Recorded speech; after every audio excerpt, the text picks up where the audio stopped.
Italy പോയ സമയത്ത് ഞങ്ങൾ പോയ വേറൊരു കൺട്രിയാണ് Vatican city, the smallest country in the world. ഇറ്റലിയിലെ റോം എന്ന സിറ്റിയിലെ നടുക്കാണ് ഈ വത്തിക്കാൻ സിറ്റി എന്ന കൺട്രി. വത്തിക്കാനെ പറ്റി കേൾക്കാത്ത ആൾക്കാർ വളരെ കുറവായിരിക്കും. ഇതാണ് അവിടുത്തെ എൻട്രൻസ്. ഞങ്ങൾ ആദ്യം പോയത് അവിടുത്തെ മ്യൂസിയത്തിലോട്ടായിരുന്നു. എയർപോർട്ടിലൊക്കെ ഉള്ള പോലെ നല്ല രീതിയിൽ ബാഗും എല്ലാം ചെക്ക് ചെയ്തിട്ടാണ് കേട്ടോ അവർ അതോട്ട് കടത്തി വിടുന്നത്. ഇതാണ് അവിടുത്തെ പൈൻ കോൺ കോർട്ട്യാർഡ്.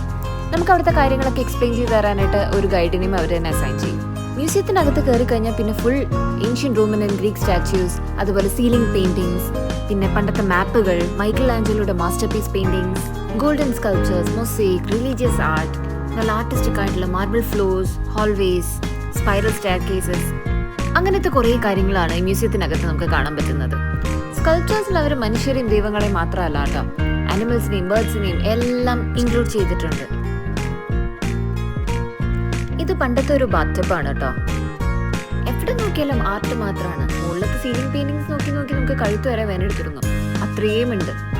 പിന്നെ തിരക്കിന്റെ കാര്യം പറയേ വേണ്ട, നല്ല തിരക്കായിരുന്നു.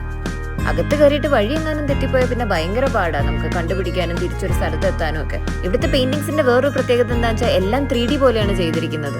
അവിടുത്തെ മെയിൻ ഹാളിന്റെ പേരാണ് സിസ്റ്റീൻ ചാപ്പൽ. ടൂറിന്റെ ഏറ്റവും ലാസ്റ്റ് ആണ് നമ്മൾ അവിടെ എത്തുക. പോപ്പിന്റെ ഒക്കെ ഒഫീഷ്യൽ സെറമണീസ് ഒക്കെ നടത്തുന്ന അവിടെയാണ്. മൈക്കൽ ആഞ്ചലോന്റെ ഫേമസ് പെയിന്റിംഗ് ആയ ദ ലാസ്റ്റ് ജഡ്ജ്മെന്റ്, അതുപോലെ ക്രിയേഷൻ ഓഫ് ആഡം ഒക്കെ ഉള്ളത് ആ ഹാളിലാണ്. ഞങ്ങൾ ഇതിനിടയിലൊന്ന് വഴിയൊക്കെ തെറ്റി അവസാനം എങ്ങനെയോ പുറത്തിറങ്ങി. പുറത്തെത്തുമ്പോൾ വ്യൂ ഇതാണ് കേട്ടോ. അവിടെ നിന്ന് ഞങ്ങൾ നേരെ പോയത് ചർച്ചിലോട്ടാണ്.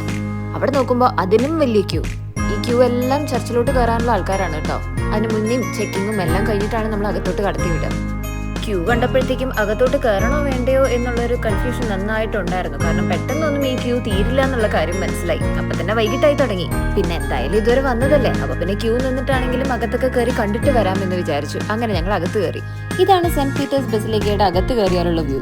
ഇവിടെയും തിരക്ക് നന്നായിട്ടുണ്ടായിരുന്നെങ്കിലും മ്യൂസിയത്തിന്റെ അത്ര തിരക്കുണ്ടായിരുന്നില്ല. പിന്നെ ഞങ്ങളുടെ കൂടെ ഉണ്ടായിരുന്ന ഗൈഡ് അതിന് മുന്നേ പോയതുകൊണ്ട് ഞങ്ങൾ തന്നെ അകത്ത് കയറി എല്ലാം തന്നെത്താനെ വായിച്ച് കണ്ടുപിടിക്കേണ്ടി വന്നു. മ്യൂസിയത്തിൽ കണ്ട പോലെ ഈ ചർച്ചിനകത്തും കുറെ ceiling paintings, art works, sculptures എല്ലാം ഉണ്ടായിരുന്നു.